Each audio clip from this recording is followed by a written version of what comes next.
Ama naming makapangyarihan sa lahat, sinasamba po kita sa lahat ng oras. Maraming salamat po sa isang buong araw na nagdaan na puno ng biyaya, pag-ibig at kaligayahan.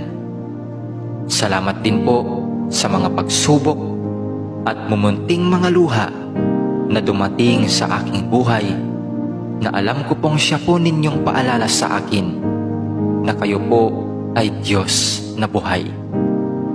Maraming salamat po sa pagbabantay sa akin at sa aking pamilya at mga kaibigan sa loob ng maghapong ito, at sa paggabay sa amin sa mga pagsubok na aming nakasalamuha.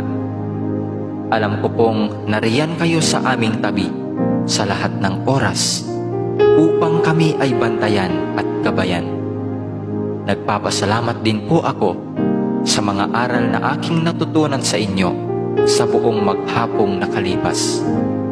Ang lahat po ng ito ay aariin kong kayamanan at pipiliting isabuhay hanggang ako po'y may hininga.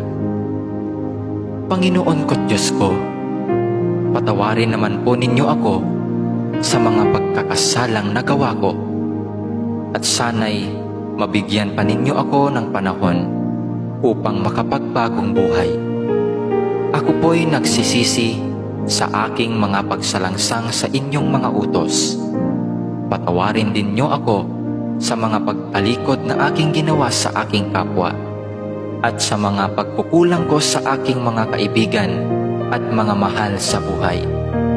Pinatatawad ko rin po sila sa kanilang mga kasalanan sa akin. Batbat po ng dumi at kasamaan ang aking puso at isipan. Naway linisin mo po ito ngayong magdamag at baguhin upang bukas ng umaga ay magkaroon ako ng malakas na pananampalataya at panibagong buhay. Paliwanagin mo ngayong gabi ang madilim kong isip at kalooban upang sa kinabukasan ay maging ilaw din po ako sa aking mga kapwa na gagabay sa kanilang madilim na kalsadang tinatahak. Gabayan din ninyo kami sa magdamag na ito at iligtas sa anumang panganib. Alam ko pong alam na ninyo ang aming mga pangangailangan sa araw-araw. Hindi po kami humihingi ng labis sa aming mga pangangailangan.